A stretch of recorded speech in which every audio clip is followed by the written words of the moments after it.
This right here is the ruling. The first thing that you're going to notice, it's rather short. And in there, the justices do not offer any reasoning for why they ruled the way they did.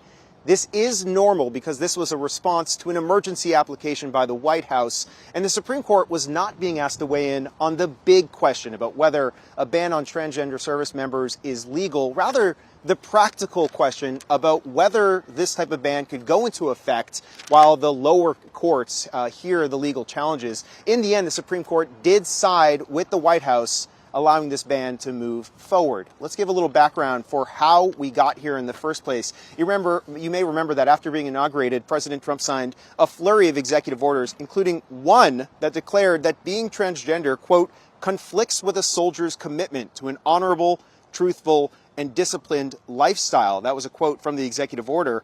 That opened the door for, in February, the Pentagon to implement the ban.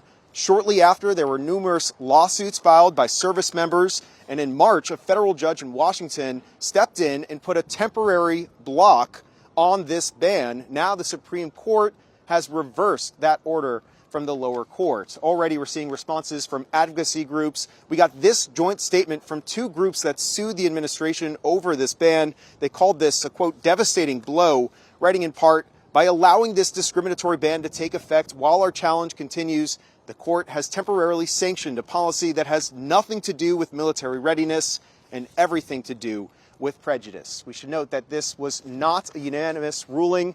The three liberal justices indicated that they were against this ruling.